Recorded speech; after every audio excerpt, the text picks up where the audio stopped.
నమస్తే అండి. నేను వాణి. ఈరోజు మనం 'నువ్వే నా ప్రాణం' అనే ఒక చక్కని కథను విందాం. ఆఫీస్ నుండి చిరాకుగా ఇంటికి వచ్చింది ఆద్య. తల్లి సుమతి ఆమెకు కాఫీ అందిస్తూ, "అల్లుడు గారు రెండో పెళ్లి చేసుకుంటున్నారట. మరో 2 వారాల్లో పెళ్ళంట" అంది. "అయితే ఇప్పుడు నన్నేం చేయమంటావు? నాకు మీరే దిక్కు, రెండో పెళ్లి చేసుకోకండి అని వెళ్ళి ప్రాధేయపడమంటావా? నాకు అన్యాయం చేయకండి అని నన్ను అతని కాళ్ళు పట్టుకోమంటావా? చెప్పు, ఏం చేయమంటావమ్మా?" అంది ఆద్య కోపంగా. "అది కాదమ్మా" అని తల్లి ఏదో చెప్పబోతుంది. "నేను వద్దు అనుకొని నాకు విడాకులు కూడా ఇవ్వాలి అని కోర్టు మెట్లు ఎక్కిన వ్యక్తి గురించి నువ్వెందుకమ్మా ఆలోచిస్తున్నావు? అతని పెళ్ళికి 2 వారాల గడువు ఉందేమో, కానీ కోర్టు మాకు విడాకులు శాంక్షన్ చేయడానికి 10 రోజులే ఉంది. మేమిద్దరం విడిపోవాలని అనుకుంటున్నాం అని విడాకుల కోసం పరస్పరం ఇద్దరం సంతకాలు చేసి కోర్టుకు సబ్మిట్ చేశాక, శాంక్షన్ చేసే ఫైనల్ సెషన్ మాత్రమే మిగిలున్నాక ఇక మాకు విడాకులు రాకుండా ఎలా ఆగుతుంది? అతను రెండో పెళ్లి చేసుకోకుండా ఎలా ఆగుతారు? ఈ రెండింటిలో ఏదీ ఆగదు. నా జీవితంలో నాకు జరగాల్సిన అన్యాయం ఇదివరకే జరిగిపోయింది. ఇప్పుడు కొత్తగా జరగడానికి ఏం లేదు" అనేసి తన గదిలోకి వెళ్ళిపోయింది ఆద్య. "నీ జీవితం ఇలా అన్యాయం అయిపోతూ ఉంటే తట్టుకోలేకపోతున్నాను తల్లి" అంటూ బాధగా అనుకుంది సుమతి. మనసు బాగోలేదని భోజనం కూడా చేయకుండా తన గదిలోనే ఉండిపోయి భర్త అర్జున్ గురించే ఆలోచిస్తూ ఉంది ఆద్య. కూతురు తినకపోతే నాకెలా వంట పడుతుంది అని సుమతి కూడా తినకుండా సోఫాలో కూర్చొని బాధపడుతూ ఉంది. తల్లి అనారోగ్యం గుర్తుకొచ్చి ఆద్య హాల్లోకి వచ్చి, "అమ్మా, నాకు అన్నం పెట్టు, చాలా ఆకలిగా ఉంది" అంది. ఆమెను ఆలోచనల నుండి బయటకు తీసుకురావాలని. కూతురు ఆకలి అనగానే వెంటనే సోఫాలో నుండి లేచి డైనింగ్ టేబుల్ దగ్గరకు వచ్చి అన్నం వడ్డించింది సుమతి. "నీకేంటి, వ్రతం ఉందా? నువ్వు కూడా పెట్టుకో. అయినా నాతో పాటు వంతులు వేసుకొని నువ్వు ఇలా ఆలస్యంగా తింటే నీ ఆరోగ్యం ఏమవుతుంది చెప్పు" అంటూ ఆద్య తల్లికి కూడా వడ్డించి ఆమె కూడా తినేసి ఆ సామాన్లన్నీ క్లీన్ చేసేసి కిచెన్ సర్దేసి తల్లికి దగ్గర ఉండి మందులిచ్చి, "అనవసరమైన విషయాల గురించి ఆలోచించకుండా ప్రశాంతంగా నిద్రపో అమ్మా. నాకంటూ ఉన్నది నువ్వు ఒక్కదానివే. నువ్వు కూడా నన్ను ఒంటరిదాన్ని చేయాలని అనుకుంటే నీ ఇష్టం వచ్చినట్లు ఆలోచిస్తూ ఉండు" అనేసి తన గదిలోకి వెళ్ళిపోయింది ఆద్య. "ఈ వయసులో నేను ఆలోచించడం తప్ప ఇంకేం చేయగలను తల్లి? ఉన్న ఒక్క ఆధారం అయినా నేను కూడా నీకు దూరమైతే నీ పరిస్థితి ఏమిటి అన్నదే నా చింత కూడా. ఎంతో అన్యోన్యంగా ఉన్న మీ ఇద్దరూ ఇలా విడిపోయి నువ్వు ఇలా ఏకాకిలా ఉంటే నా గుండె బరువెక్కిపోతుంది తల్లి" అనుకొని అంతలోనే కూతురు అన్న చివరి మాటలు గుర్తుకు వచ్చి ఆ ఆలోచనలను అక్కడికి ఆపేసి నిద్రకు ఉపక్రమించింది సుమతి. ఆద్య గదిలోకి వెళ్ళిపోయి మంచం మీద బోర్లా పడి ఏడుస్తూ, "నేను తినకపోతే నువ్వు తినవు అని భోజనం చేశాను కానీ నాకు దేని మీద ఆసక్తే లేదమ్మా. ఎంతో అన్యోన్యంగా ఉన్న కూతురు అల్లుడు విడిపోయారని తల్లిగా నువ్వు బాధపడుతున్నావు. మరి జీవితాన్నే కోల్పోయిన నేను ఇంకెంతలా బాధపడాలి" అంటూ ఆ గదిలో ఉన్న భర్త అర్జున్ ఫోటో చూస్తూ ఏడుస్తూ ఉంది ఆద్య. అర్జున్ చూడటానికి అందంగా, ఎత్తుగా, మంచి ఆహార్యంతో, చూపరులను కట్టిపడేసేలా చక్కని మేనిఛాయతో హుషారుగా చాలా బాగుంటాడు. అతను ఇదివరకు ఎంత హుషారుగా ఉండేవాడో ఇప్పుడు ఆ హుషారంతా ఎక్కడికి పారిపోయిందో తెలియడమే లేదు. మనిషి ఉన్నాడు అంటే ఉన్నాడు, అంతే. అతనికి అనుక్షణం తన సర్వస్వం అయిన ఆద్యే గుర్తుకు వస్తుంది. అసలు మర్చిపోతే కదా గుర్తుకు రావడానికి. అరేంజ్ మ్యారేజ్ అయినా కూడా పెళ్ళి అయిన క్షణం నుండి ఎంతో ప్రేమగా ఇటువంటి జంట ఉండదు అనుకునేంత ఆదర్శంగా ఉండేవారు ఇద్దరు. అటువంటిది తన ఆద్యాన్ని వదులుకున్నందుకు అనుక్షణం బాధపడుతూ ఉన్నాడు అతను. భార్య ఆలోచనల్లో ఉన్న అర్జున్ గదిలోకి తల్లి వచ్చి, "ఒరే అర్జున్, భోజనం చేద్దాంరా" అని పిలిచింది. "నాకు ఆకలిగా లేదమ్మా, నువ్వు నాన్న తినేయండి" అన్నాడు చిన్నగా. "2 వారాల్లో నీ పెళ్ళి. పెళ్ళి కొడుకు అంటే ఎలా ఉండాలి చెప్పు? నువ్వేంట్రా అంటే వదిలేసిన ఆ దరిద్రాన్నే తలుచుకుంటూ బికారిలా గడ్డం పెంచి జీవితంలో అంతా కోల్పోయినట్లు దీనంగా ముఖం పెడుతూ ఎందుకంత డల్లుగా ఉంటున్నావు? నీ ఇష్టంతోనే ఈ పెళ్లి జరుగుతుంది కదా, ఇంకా వదిలేసిన దాని గురించే ఎందుకు ఆలోచిస్తున్నావు?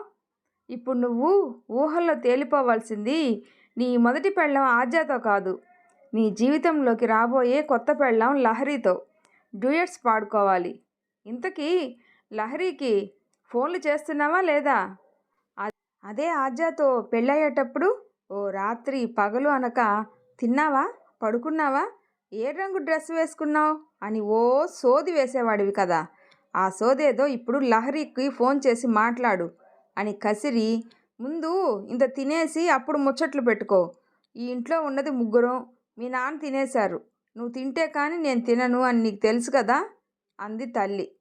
ఇంకా తప్పదు అన్నట్లు సరే పద అని డైనింగ్ టేబుల్ దగ్గరకు వచ్చి ఏదో తిన్నాను అనిపించి తన గదిలోకి వచ్చి మంచం మీద వాలుతూ ఎదురుగా గోడకు ఉండే తన పెళ్లి ఫోటోను తల్లి తీసేసి పక్కన పడేయడం గుర్తుకొచ్చి తన సెల్లో ఉన్న ఆజ్జా ఫోటోలను చూస్తూ విడాకుల కోసం నిన్ను కోర్టు మెట్లు ఎక్కించాను అని అన్ని వాదనలు పూర్తయి ఇక ఫైనల్ సెషన్ మాత్రమే మిగిలింది. నాకు నీ ప్రేమ కావాలి, కానీ నేను ఈ పెళ్లి చేసుకోవడం అనివార్యం. నేను తప్పు చేస్తున్నానని నాకు తెలుసు, కానీ తప్పడం లేదు అని బాధపడుతున్నాడు. భర్త గురించి ఆలోచిస్తున్న ఆజ్జాకి తమ మధ్య జరిగిన సంఘటనలన్నీ గుర్తుకొస్తూ ఉన్నాయి. ఆజ్జాతో పెళ్ళై 5 ఏళ్ళు అవుతున్నా ఇంకా పెళ్లి కాని అబ్బాయిలానే కనిపిస్తాడు అర్జున్. ఆజ్జాతో సరదాగా బయటికి వెళ్ళేటప్పుడు ఒకరిద్దరు అమ్మాయిలు అతనికి ప్రపోజ్ కూడా చేశారు. వెంటనే షీ ఈజ్ మై వైఫ్ అంటూ ఆజ్జా చేయి పట్టుకొని ముందుకు కదిలేవాడు. తమరికి లేడీస్ ఫాలోయింగు మామూలుగా లేదు. ఇప్పుడు తమరు పెళ్ళికి రెడీ అన్నా కూడా అమ్మాయిలు క్యూ కట్టేలానే ఉన్నారు అంది ఆజ్జా ఒకంత ఉక్రోషంగా. ఆమె ఎంత నవ్వుతూ చెప్పినా ఏదో మూల మొగుడి మీద నమ్మకంతో ఒకంత గర్వం కూడా ఉట్టిపడేది. నువ్వు ఉండగా వేరొకరు ఎందుకే అనేవాడు సిన్సియర్గానే. భర్త నోటి నుండి వచ్చిన ఆ మాటలు ఇప్పుడు గుర్తుకొస్తుంటే ఆజ్జ బాధ తారాస్థాయికి చేరుకుంది. ముఖాన్ని దిండులోకి దాచుకొని కుమిలి కుమిలి ఏడుస్తూ ఉంది. అర్జున్ ఆఫీస్కి వెళ్ళాడు, కానీ వర్క్ మీద దృష్టి పెట్టలేకపోతున్నాడు. అతనికి మనసంతా చాలా చిరాగ్గా ఉంది. దాంతో పర్మిషన్ పెట్టి దగ్గరలోని పార్కుకు వెళ్ళి కూర్చున్నాడు. అక్కడ సమయంతో సంబంధం లేకుండా చాలామంది జంటలు జంటలుగా వచ్చి చిలక గోరింకల్లా మాట్లాడుకుంటూ ఉన్నారు. వాళ్ళల్లో చిన్న వయసు వాళ్ళు ఉన్నారు, పెద్ద వయసు వాళ్ళు కూడా ఉన్నారు. వాళ్ళని చూడగానే ఆజ్జ ఆలోచనలు చుట్టుముట్టేశాయి. ఇక్కడకు ఎన్నోసార్లు మనిద్దరం వచ్చాం. పెళ్ళై 5 ఏళ్ళు అవుతున్నా నేను నీ వైపు చూసినప్పుడల్లా నువ్వు కొత్త పెళ్లి కూతురిలా సిగ్గుపడుతుంటే నీ అందం ఇంకా ఇంకా పెరిగిపోతున్నట్లు అనిపించేది ఆజ్జా అనుకుంటూ గతంలోకి వెళ్ళాడు. అర్జున్కి అప్పటికి 2-3 పెళ్లి చూపులు అయ్యాయి. అయితే ఏ అమ్మాయి నచ్చడం లేదు. పెళ్ళిడు వచ్చిన పిల్లలుంటే పెద్దవాళ్ళు ఊరుకుంటారా? అర్జున్ తల్లి తండ్రి అయిన సునంద రామారావులు మరో సంబంధం చూశారు.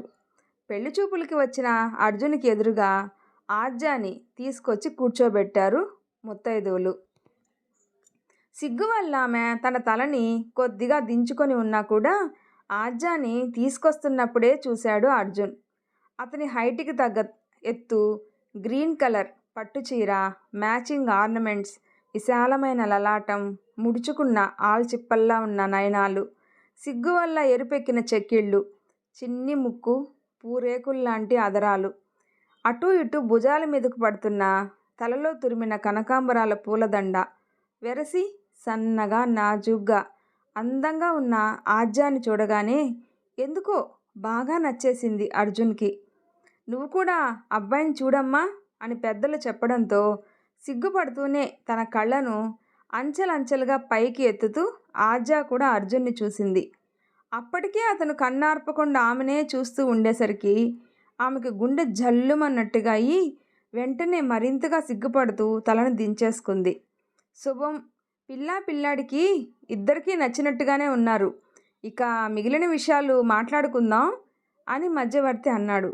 దాంతో ఆజ్జా తల్లి సుమతి మా అమ్మాయి 5 సంవత్సరాల అగ్రిమెంట్ మీద సైన్ చేసి ఉద్యోగం చేస్తుంది. కాబట్టి పెళ్ళి అయ్యాక కూడా అమ్మాయి ఉద్యోగం చేస్తుంది.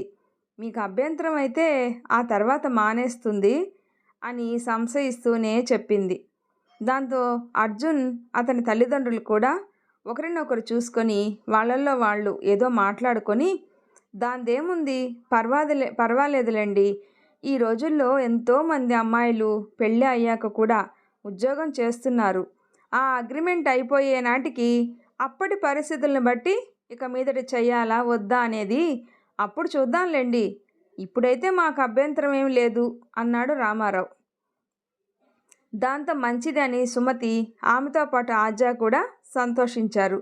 వెంటనే మిగిలిన కార్యక్రమాలు మొదలుపెట్టి కట్న కానుకలు మాట్లాడుకొని అన్నీ సరితూగాయి అనుకున్నాక ఎంగేజ్మెంట్కి ముహూర్తం చూసి 10 రోజుల్లో ఎంగేజ్మెంట్ కూడా చేసుకున్నారు.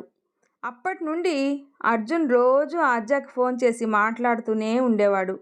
కాబోయే భర్త అని ఫోన్ మాట్లాడటానికి ఆద్య మొదట సిగ్గుపడినా కూడా అర్జున్ మాటలకి తొందరగానే నార్మల్ అయ్యి ఆమె కూడా శృతి కలిపేది. నీ ఇష్టాలేంటి, ఫ్యూచర్లో ఏం చేయాలని అనుకుంటున్నావు అని భవిష్యత్తు ప్రణాళికలు కూడా చెప్పుకునేవారు. నెలలోపు మంచి ముహూర్తాన ఇద్దరు భార్యాభర్తలు అయ్యారు. ఆ రాత్రికే శోభనం ఏర్పాట్లు కూడా జరిగిపోయాయి. మత్తుగొలిపే పూలతో అందంగా అలంకరించి ఉన్న గదిలోకి ఆద్య పాల గ్లాస్తో వచ్చింది. అప్పటికే ఆ గదిలో ఉన్న అర్జున్ తెల్ల చీరలో బంగారు ఆభరణాలతో కుందనపు బొమ్మలా ఉన్న ఆద్యను చూసి అడుగులో అడుగు వేసుకుంటూ వెళ్ళి ఆమె చేతిలోని పాల గ్లాసు తీసుకొని టేబుల్ మీద పెట్టి ఆమె చేతిని అందుకున్నాడు. అతని వెచ్చని స్పర్శ తగలగానే ఆమె గుండె జల్లుమంది. ఆమెలో తడబాటు తెలుస్తుంటే అర్జున్ చిన్నగా నవ్వుతూ ఆమెను మంచం దగ్గరకు చేర్చి నేల వాలిపోయిన ఆమె మోమును తన చేత్తో పైకెత్తి, నాకు పిల్లలంటే చాలా చాలా ఇష్టం, అందుకే వీలైనంత త్వరగా మనం పిల్లల్ని కనేయాలి అన్నాడు. ఈ మాట మనకి ఎంగేజ్మెంట్ అయిన రోజు నుండి చెప్తూనే ఉన్నారు. నాకు కూడా పిల్లలంటే చాలా ఇష్టం. మీరు చెప్పినట్లే తొందరగానే ప్లాన్ చేద్దాం అంది. నా మాటకు సరే అని, మరి ఇప్పుడు ఇంత దూరంగా ఉంటే ఎలా అని కొంటెగా అన్నాడు. ఆ మాటకు ఆమె బుగ్గలు సిగ్గుతో ఎరుపెక్కిపోయాయి. సిగ్గుపడితే కుదరదు అమ్మాయి గారు అంటూ అర్జున్ క్షణం కూడా ఆలస్యం చేయకుండా ఆమెను ముద్దుల్లో ముంచి కొత్త కాపురానికి శ్రీకారం చుట్టారు. ఉదయం నిద్ర లేచిన అర్జున్ తన పక్కన ఫుల్లుగా దుప్పటి కప్పుకొని ఉన్న ఆద్యాని దుప్పటి మీద నుండే ముద్దు పెట్టుకున్నాడు. వెంటనే అతనికి ఏదో అనుమానం వచ్చి దుప్పటి తప్పించి చూస్తే అక్కడ ఆమె ఉన్నట్లుగా పిల్లోలు మాత్రమే పెట్టేసి ఉన్నాయి. దాంతో ముఖం అదోలా పెట్టుకొని ఇటు తిరిగేసరికి అప్పుడే స్నానం చేసి వచ్చిన ఆద్య భర్త ముఖం చూసి కిలకిలా నవ్వింది. అమ్మ రాక్షసి, నీ దగ్గర ఈ చిలిపి అల్లరి పనులు కూడా ఉన్నాయా? ఆగు, నీ పని చెప్తాను అంటూ ఆమె వెంట పడ్డాడు.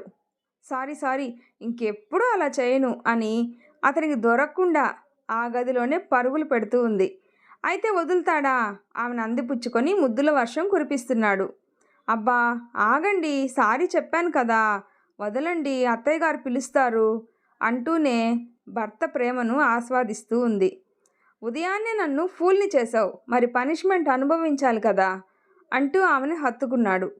ఆద్య ఉదయాన్నే త్వరగా లేచి అందరికీ టిఫిన్, లంచ్ ప్రిపేర్ చేసి ఇంటిలో మిగిలిన పనులన్నీ చక్కబెట్టి భర్తకు తనకు బాక్స్ కట్టుకొని భర్త బైక్ మీద డ్రాప్ చేస్తే తన ఆఫీస్కి వెళ్ళి పని చేసుకుంటుంది.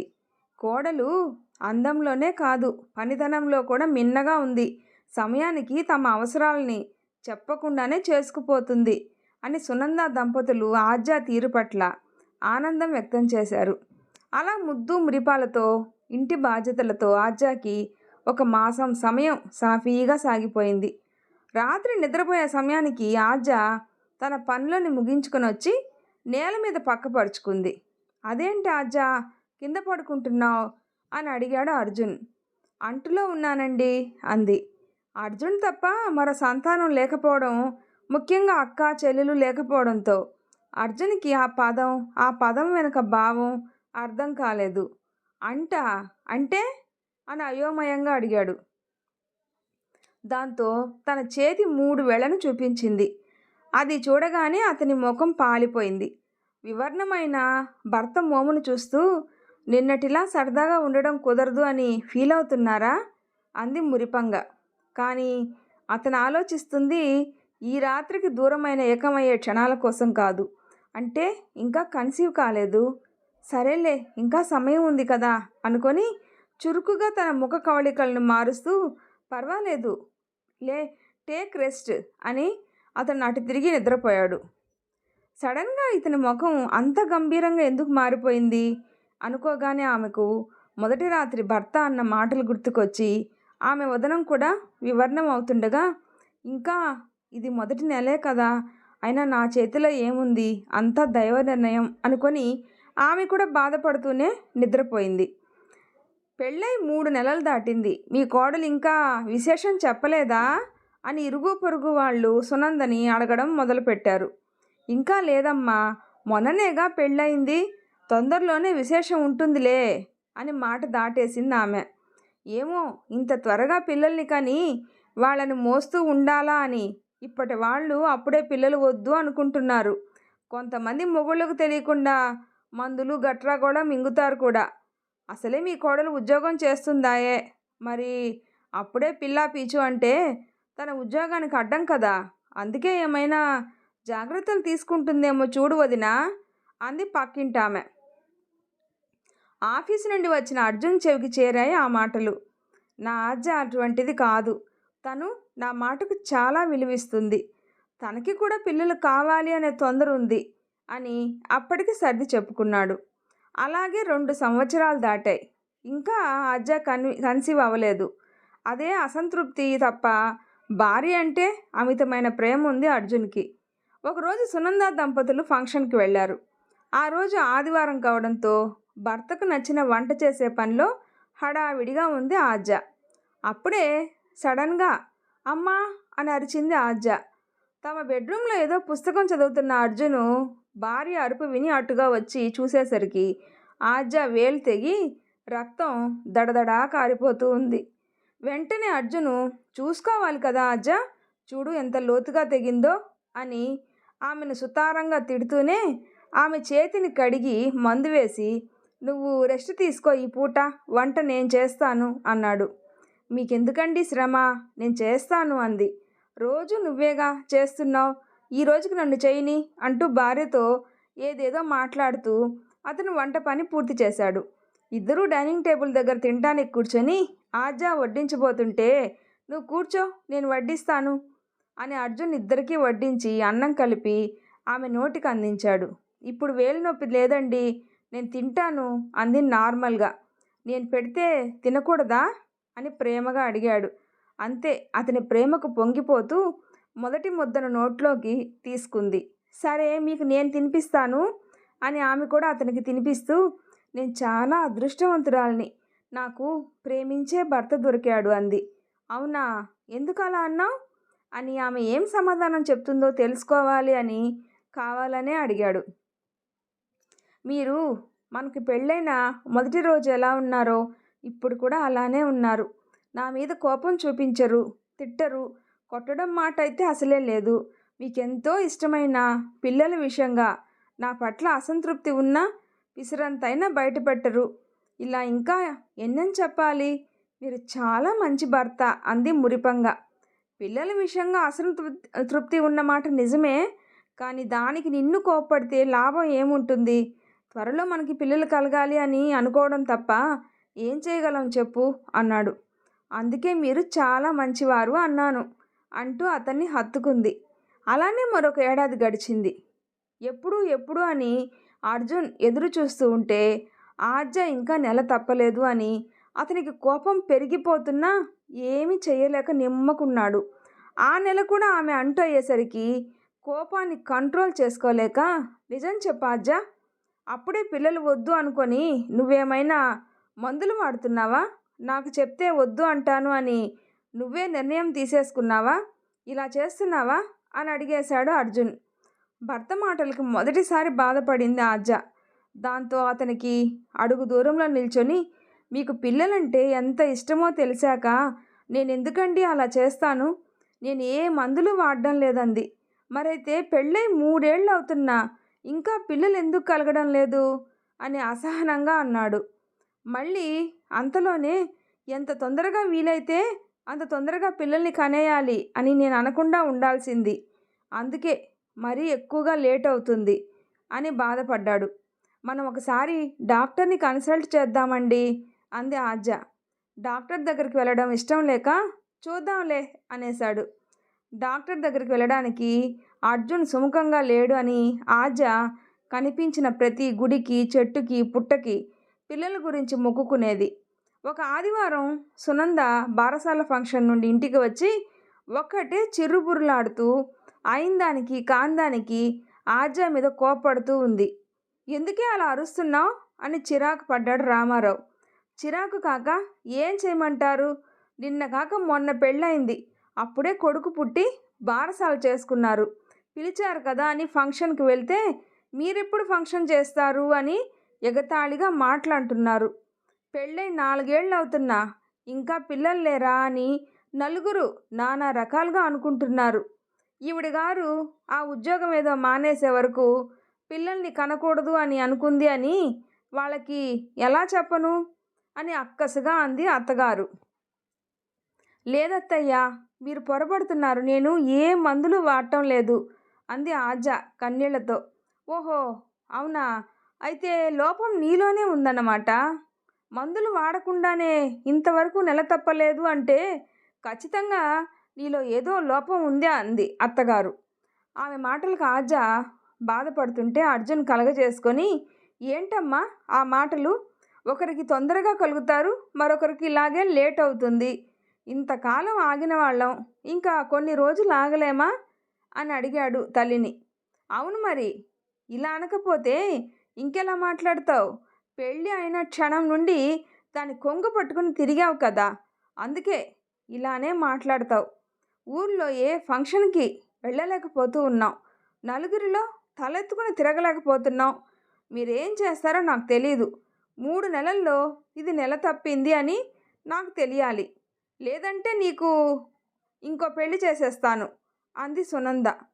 ఆ మాట వింటూనే ఆద్య హతాశురాలైపోయింది. దాంతో ఏడుస్తూ తమ గదిలోకి వెళ్ళిపోయింది. ఏం మాట్లాడుతున్నావమ్మా నువ్వు? నిన్న మొన్నటి వరకు నా కోడలు బంగారం, అంత మంచిది ఇంత మంచిది అని నలుగురికి చెప్పిన నువ్వేనా ఇప్పుడు ఇలా అనడం కరెక్ట్ కాదు. లోపం దానిలో కాదు నాలో ఉందనుకో, అప్పుడేం చేస్తావు?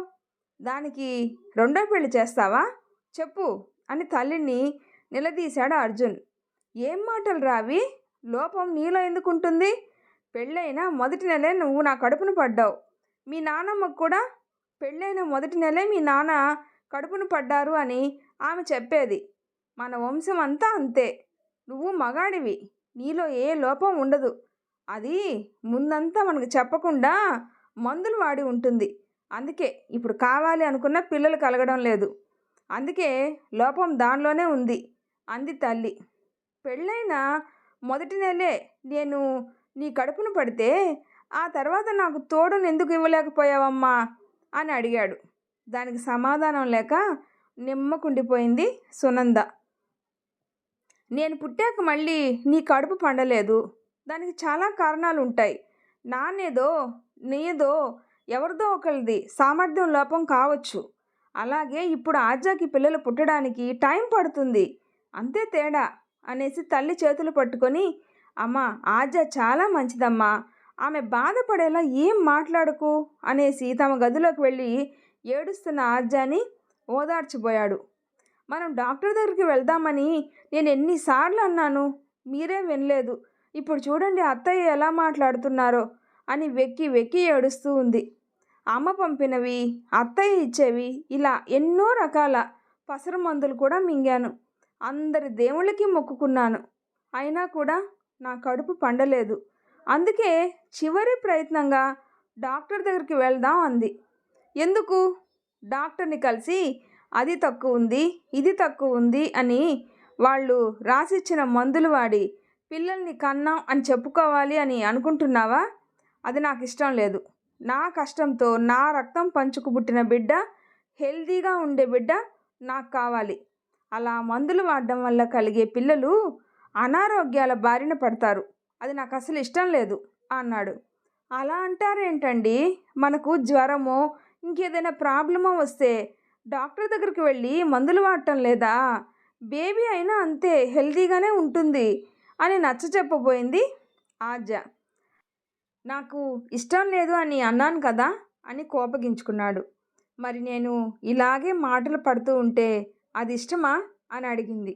దానికి మౌనాన్నే సమాధానంగా ఇచ్చి బయటికి వెళ్ళిపోయాడు అర్జున్. ఒకరోజు ఆద్య ఆఫీస్ నుండి ఇంటికి వస్తూ ఉంది. మరొక మలుపు తిరిగితే వీళ్ళ ఇల్లు అనగా ఒక ఇంటిలో నుండి ఒక ఆమె బయటకు వచ్చి చుట్టూ చూసి రండి అని ఇంట్లో వాళ్లకు సైగ చేసింది.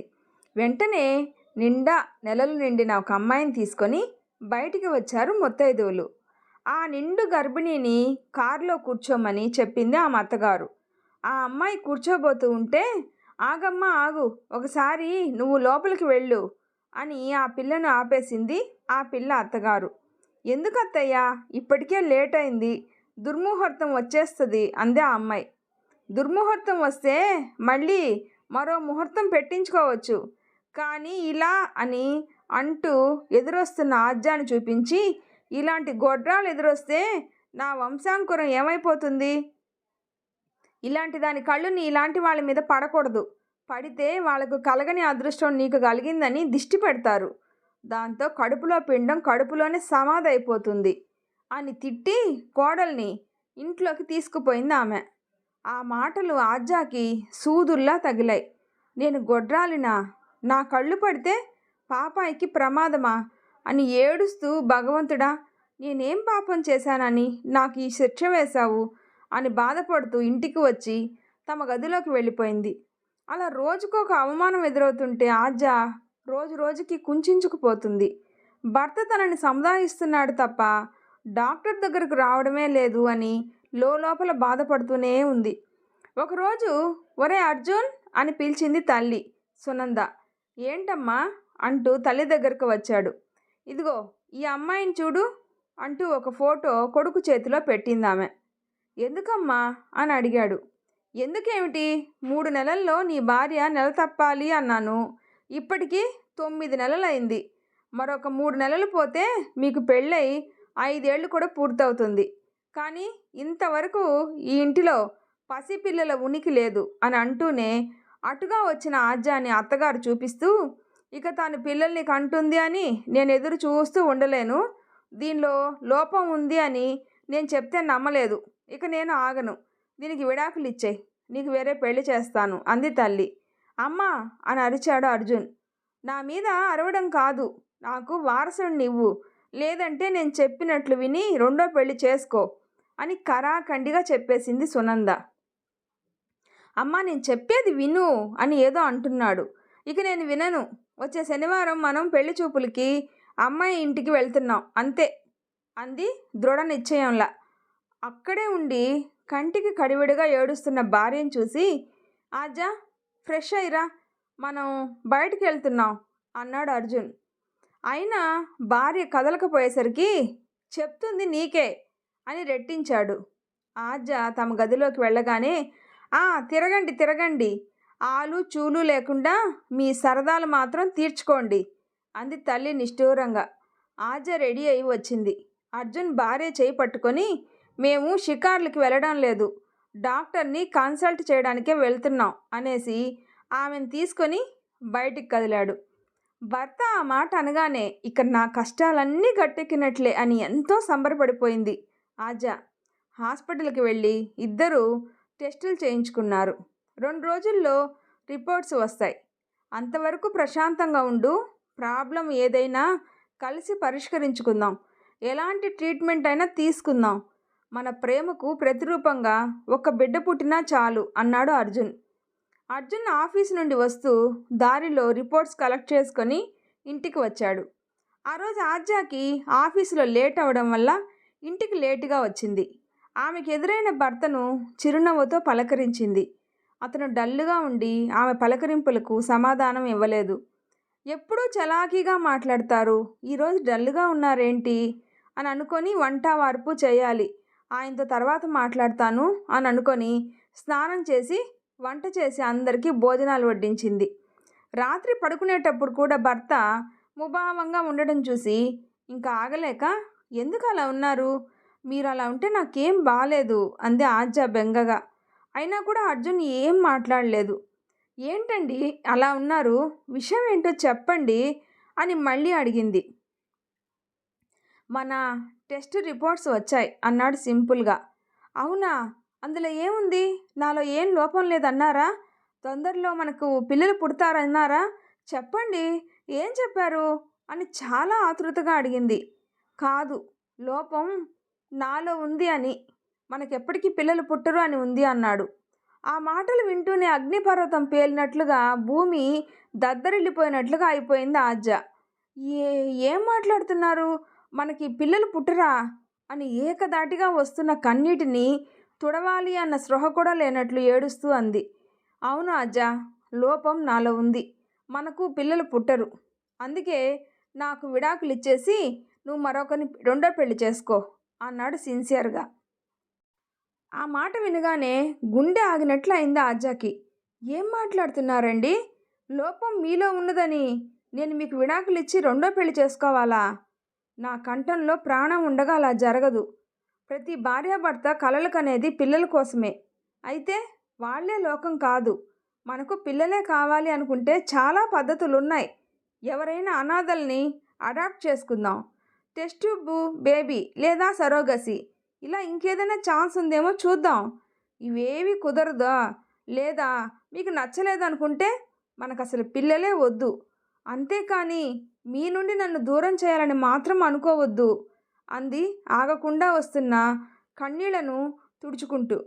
ఎందుకు ఆద్య, తల్లి అవ్వాలి అనే నీ ఆశను నా కోసం చంపుకోవాలి అని అనుకుంటున్నావు, నా కోసం అంత త్యాగం చెయ్యకు, మనం విడిపోదాం, నాకు విడాకులు కావాలి అని అన్నాడు. నాకు పిల్లలు వద్దండి, మీరే కావాలి అంది ఏడుస్తూ. కానీ నాకు నా రక్తం పంచుకు పుట్టిన బిడ్డ కావాలి, అది కూడా నా భార్య కడుపులో మాత్రమే పెరిగిన బిడ్డ కావాలి అన్నాడు.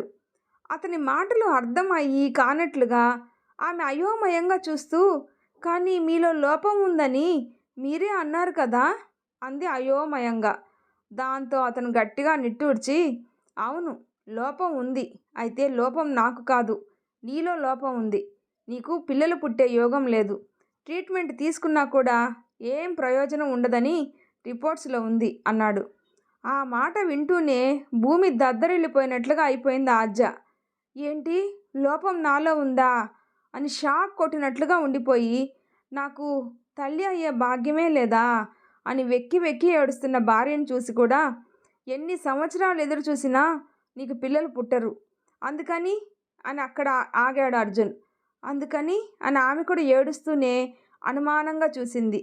అందుకని నువ్వు నా ఈ విడాకుల పేపర్స్ మీద సంతకం చేసి ఇస్తే నేను రెండో పెళ్లి చేసుకొని పిల్లల్ని కంటాను అని చెప్పి కొన్ని పేపర్స్ని ఆమెకు చూపించాడు. ఇప్పుడు మాత్రం ఆమెకు నిజంగానే గుండె ఆగిపోయినట్లుగా అలా బొమ్మలా ఉండిపోయింది. దాంతో ఆద్య అని కుదిపాడు. అతని స్పర్శతో ఆమె ఈ లోకంలోకి వచ్చినట్లుగా అయ్యి, మీరు జోక్ చేస్తున్నారు కదా అంది భయంగా. లేదు ఆద్య, నిజమే అంటున్నాను, నాకు నా రక్తం పంచుకు పుట్టిన బిడ్డ కావాలి, నువ్వన్న ఆ సరోగసి, టెస్ట్ ట్యూబు, ఇలా ఈ పద్ధతిలో పుట్టే బిడ్డ నాకు వద్దు, అనాథను పెంచుకోవాల్సిన అవసరం నాకు లేదు, నాలో ఏ లోపం లేదు, కాబట్టి నేను రెండో పెళ్లి చేసుకుంటాను అన్నాడు ఇక్కచ్చిగా. మరి నా మీద మీకున్న ప్రేమ అని అడిగింది. ప్రేమ ఉంది, అయితే పిల్లల పట్ల నా ఉద్దేశం, ఆలోచనలు, కోరికలు అవన్నీ నీకు తెలుసు, నీకు కొత్తగా చెప్పాల్సిన అవసరం లేదు. నిజంగా నువ్వు అన్నట్లు ఎప్పుడో మనం చెక్ చేయించుకుని ఉంటే ఈ పాటికి నా పాప లేక బాబుకి 2 ఏళ్ళు వచ్చేవి కూడా అన్నాడు. అతను రెండో పెళ్లి చేసుకోవడం కన్ఫామ్ అన్నట్టు. నేను విడాకులు ఇవ్వను అంటే అప్పుడేం చేస్తారు, సంతకం చేసిన కోర్టులో నాకు విడిపోవడం ఇష్టం లేదు అని చెప్తే అప్పుడు విడాకులు రావు కదా, అప్పుడేం చేస్తారు అని అడిగింది బాధని దిగమింగుతూ. బీ ప్రాక్టికల్ ఆజా, గురక పెడుతున్నారు అని, నచ్చిన విధంగా కాఫీ ఇవ్వలేదు అని సిల్లీ సిల్లీ రీజన్స్కే విడాకులు ఇస్తున్నారు, ఇది నా వంశాభివృద్ధికి ఎంతో అవసరమైన నిర్ణయం. కోర్టుకి అంటూ వెళ్ళాక నాకు విడాకులు తప్పకుండా శాంక్షన్ అవుతాయి. అయినా ఇంతకాలం ఇప్పుడో అప్పుడో పిల్లలు కలుగుతారు అని ఎదురు చూశాను. ఇక ఎప్పటికీ కలగరు అని తెలిసాక పిల్లల పట్ల నా ఆశల్ని, కోరికల్ని నాలోనే సమాధి చేసుకోమంటావా అని అడిగాడు. నేను విడాకులు ఇవ్వడం కన్నా చావడమే మంచిదనుకుంటే అని బాధగా అడిగింది. అంటే నువ్వు సూసైడ్ చేసుకొని చస్తే నన్ను జైల్లో పెడతారు. నువ్వు చచ్చాక నేను జైలుకి వెళ్ళినా పర్వాలేదు. కానీ నేను రెండో పెళ్లి చేసుకొని పిల్లలతో నా జీవితాన్ని సాగించాలి అని అనుకుంటే అది తప్పా అని అడిగి, లోపం నాలో ఉంది అనగానే పిల్లలు వద్దు అన్నావు. నేను నీ అంత త్యాగమూర్తిని కాదా అజ్జా. నాకు పిల్లలు కావాలి. నా రక్తం పంచుకు పుట్టిన బిడ్డే నాకు కావాలి. నేను కాబట్టి ఇంత మంచిగా చెప్తున్నాను. రేపు ఈ రిపోర్ట్సు మా అమ్మ నాన్న చూశాక ఇక అమ్మ నిన్ను క్షణం కూడా ఈ ఇంట్లో ఉండనివ్వదు. అందుకే ముందే నిన్ను ప్రిపేర్ చేస్తున్నాను. నువ్వు చాలా మంచిదానివి. పిల్లల విషయంలో తప్ప నీ వల్ల ఏ తప్పు లేదు. నిన్ను వదులుకోవడం నాకు కూడా కష్టమే. అయితే నాకు పిల్లలు కావాలి అని ఇంకా ఏదో చెప్తూ ఉన్నాడు. పిల్లలు పిల్లలు పిల్లలు పిల్లలు లేకపోతే చచ్చిపోతామా? ఇంతకాలం మనం ప్రేమగా ఉండలేదా? పిల్లలు కనలేని వాళ్ళంతా విడిపోతున్నారా? పిల్లలు పిల్లలు అని ఉక్కిరి బిక్కిరి అయిపోతున్నారు. నిజంగా పిల్లలు పుట్టి వాళ్ళు పెద్దయ్యాక కన్న తల్లిదండ్రులను ఎంతమంది పిల్లలు బాధ్యతగా చూసుకుంటున్నారు అని నిలదీసింది ఆజ్జ. ఆర్గ్యుమెంట్లు వద్దు ఆజ్జా. మా తాత వాళ్ళ తల్లిదండ్రుల్ని బాగా చూసుకున్నాడు. మా నాన్న వాళ్ళ తల్లిదండ్రుల్ని బాగా చూసుకున్నాడు. నేను కూడా నా తల్లిదండ్రుల్ని బాగానే చూసుకుంటున్నాను. రేపు నా పిల్లలు నన్ను, నా భార్యను కూడా బాగానే చూసుకుంటారు. చూసుకునేలా చేసే సత్తా నాకు ఉంది అన్నాడు. అంటే ఇప్పుడు విడాకుల పేపర్ మీద సంతకం చేసేసి నన్ను ఇంటిలో నుండి వెళ్ళిపోమంటున్నారా అని అడిగింది. ఇప్పటికిప్పుడు నువ్వు వెళ్ళిపోవాల్సిన అవసరం లేదు. విడాకుల శాంక్షన్ అయ్యాక వెళ్ళిపోదు. అప్పటి వరకు ఇక్కడే ఉండొచ్చు అన్నాడు సింపుల్గా. మీరు ఎంతో మంచివారు అనుకున్నాను. కానీ ఇలా తేనె పూసిన కత్తి లాంటి వారు అని గ్రహించలేకపోయాను. ఇంతకాలం నా మీద ప్రేమ చూపించింది పిల్లల్ని కనే యంత్రం అన్న ఉద్దేశంతోనే అన్నమాట. మీకన్నా సూటిపోటి మాటలాడి డైరెక్ట్గా యుద్ధం చేస్తున్న మీ అమ్మగారు ఎంతో బెటర్ అనిపిస్తుంది నాకు అంది. ఫూలిష్గా మాట్లాడక అజ్జా. నా ప్రేమ అంతా నాటకం అని నిందలు మాత్రం వేయకు. నీ మీద నా ప్రేమ నిజం. చెప్పలేనంత ఇష్టం. నువ్వంటే నాకు ప్రాణం. అందుకని పిల్లలు కలగరు అంటే, ఆ ప్రేమ వారసుల్ని ఇవ్వదు అంటే కలిసి ఉండడం వృధా అని నా ఉద్దేశం. అంతే. ఇక వాదన వద్దు. నేను ఆడవాళ్ళ జీవితంతో ఆడుకునే కామాంధుణ్ణి కాదు. పెళ్ళిళ్ళ మీద పెళ్ళిళ్ళు చేసుకునే మూర్ఖుణ్ణి కూడా కాదు. ఆ విషయం నీకు కూడా తెలుసు. నాకు పిల్లలు కావాలి. అందుకు నువ్వు విడాకులు ఇవ్వాలి. ఇట్స్ ఫైనల్ అనేసి నిద్రపోవడానికి మంచం మీదకు చేరాడు. అటు తిరిగి నిద్రపోతున్న అర్జున్ని చూసి కుమిలి కుమిలి ఏడుస్తూ ఉంది ఆజ్జ. పిల్లల విషయంగా నా మీద తప్పు చూపించి ఈ రకంగా మీ జీవితం నుండి దూరం చేస్తున్నారు.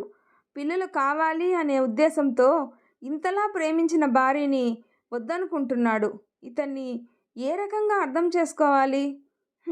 నా పిచ్చి కానీ ఇంకా ఏం అర్థం చేసుకోవాలి? అసలు ఎందుకు అర్థం చేసుకోవాలి? విడాకులు ఇవ్వను, మీరు నాకే సొంతం కావాలి అని మూర్ఖంగా వాదించినా ఏం ప్రయోజనం ఉంటుందని నేనేం అనుకోవడం లేదు. ఇతనికి నరనరాన తన కడుపున పుట్టిన పిల్లలే కావాలి అని నిండిపోయి ఉంది. ఈ రకంగా భీష్మించుకొని కూర్చుంటే నేను విడాకులు ఇవ్వను అంటే మాత్రం నా మీద ఇదివరకటిలా ప్రేమ చూపిస్తారు అని నాకు నమ్మకం అయితే లేదు. నిజంగానే ఈయనే ఇలా మాట్లాడితే రేపు విషయం తెలిసాక అత్తయ్య నన్ను ఆ క్షణమే ఇంట్లో నుండి గెంటేసినా ఆశ్చర్యపోనవసరం లేదు అని అనుకుంటూ భర్త గురించి, అతను తీసుకున్న నిర్ణయం గురించి బాధపడుతూ ఏడుస్తూ అలా నేలవాలిపోయింది ఆజ్జ. ఉదయం అర్జున్ నిద్ర లేచేసరికి పక్కన ఆజ్జ లేదు. కిచెన్లో ఉండి ఉంటుందిలే, సరే నేను కూడా ఫ్రెష్ అయ్యి నా నిర్ణయాన్ని అమ్మా నాన్నలకు చెప్పాలి అని వాష్రూమ్లో దూరాడు. ఉదయం 8 అయింది. ఇంకా కాఫీ ఇవ్వలేదు. అసలు ఈ ఇంట్లో ఏం జరుగుతుంది? పిల్లల్ని కనే సామర్థ్యం లేదు కానీ పొద్దుపోయేదాకా గదిలో నుండి రాలేదు అని సుప్రభాతాలు మొదలుపెట్టింది అత్తగారు. దాంతో అర్జున్ రెడీ అయ్యి హాల్లోకి వచ్చి, ఎవరిని అంటున్నావమ్మా? ఆజా అయితే గదిలో లేదు, కిచెన్లోనే ఉంటుంది కదా, నీకు ఇంకా కాఫీ ఇవ్వలేదా? చూస్తానుండు అని కిచెన్లోకి వెళ్ళాడు అర్జున్. కిచెన్లో కూడా ఆజా లేదు. టిఫిన్ లంచ్ ఏమీ ప్రిపేర్ చేసినట్లు కూడా లేదు. దాంతో బయట బాల్కనీలో మేడ మీద ఇలా ఇల్లంతా వెతికాడు, కానీ ఆమె కనిపించలేదు. మళ్ళీ అతని గదిలోకి వెళ్ళి చూస్తే అక్కడ కూడా లేదు. దాంతో గడ్డం గోక్కుంటూ ఇంత ఉదయాన్నే ఎక్కడికి వెళ్ళింది అని ఆలోచిస్తూ సడన్గా అతని ముఖం భయంగా మారిపోయింది. విడాకులు ఇవ్వడం ఇష్టం లేదని చెప్పా పెట్టకుండా ఇల్లు వదిలి వెళ్ళిపోయిందా అని అనుకొని వెంటనే ఆమెకు ఫోన్ చేయాలని టేబుల్ మీద ఉన్న ఫోన్ తీసుకోవడానికి అటు చూడగానే అతని ఫోన్ కింద ఏదో పేపర్ ఉండడం కనిపించింది. దాన్ని చేతుల్లోకి తీసుకొని చూస్తే ఏదో రాసి ఉంది. ఇది ఆజా హ్యాండ్ రైటింగు అనుకుంటూ ఏం రాసిందో అని కంగారుగా చదువుతూ ఉన్నాడు. మీ అనుమానం నిజమే, నేను ఇల్లు విడిచి వెళ్ళిపోయాను. అయితే విడాకుల పేపర్స్ మీద సంతకాలు చేసి మరీ వెళ్ళిపోతున్నాను. మీకు నా మీద ప్రేమ ఉన్నా పిల్లల విషయంగా కలిసి ఉండలేమని అన్నాక మీ ప్రేమ కోసం వెంపర్లాడడం వ్యర్థం అని నాకు అర్థమైంది. పిల్లల కోసం ప్రేమించిన భార్యను కూడా వదులుకోవాలి అని అనుకున్నారు. పిల్లల్ని కనలేని నేను మీతోనే ఉంటాను, మీరే కావాలి అనే అవకాశం కూడా నాకు లేకుండా చేశారు. అందుకే నేను మీకు అడ్డం రాదలుచుకోలేదు. మీరు రెండో పెళ్లి చేసుకోవడానికి నాకు ఎటువంటి అభ్యంతరం లేదు అని సంతకాలు కూడా చేసేసి వెళ్ళిపోతున్నాను. భయపడకండి, సూసైడ్ చేసుకోను, చచ్చి మీకు సమస్య కాలేను. మీరు ప్రేమ నటించారేమో, కానీ నేను నిజంగా మిమ్మల్ని ప్రేమించాను. సెలవ్ అని లెటర్లో ఉంది. అదంతా పార్కులో కూర్చొని గుర్తు చేసుకొని బాధపడుతూ ఉన్నాడు అర్జున్. నేను నటించలేదు ఆజ్జా, నిజంగానే నిన్ను ప్రేమించాను. నువ్వు నాకు దూరమైన క్షణం నుండి నీ ఆలోచనలు నన్ను ప్రశాంతంగానే ఉండనివ్వడం లేదు. ఇప్పటికి జరిగిన 2 సెషన్స్లో నువ్వు కోర్టుకు వచ్చావు, కానీ నా వైపు కన్నెత్తి కూడా చూడలేదు. ఇంతలో ఎంత మారిపోయావు. ఎంతో అందంగా చలాకీగా ఉండే నువ్వు పేషెంట్లా తయారయ్యావు. నిన్ను అలా చూస్తుంటే నాకు గుండె మెలిపెట్టినట్లుగా ఉంది. నేను చేస్తుంది తప్పు అని తెలిసినా నీ పట్ల మూర్ఖంగా ప్రవర్తించాను. తర్వాత ఏం జరుగుతుందో ముగింపు భాగంలో రేపు విందాము. ఈ స్టోరీ మీకు నచ్చినట్లయితే ప్లీజ్ లైక్ చేసి షేర్ చేయండి, సబ్స్క్రైబ్ చేసుకోండి. స్టోరీ ఎలా ఉందో తప్పకుండా కామెంట్ చేయండి. ప్లీజ్ సపోర్ట్ చేయండి. Thanks for listening.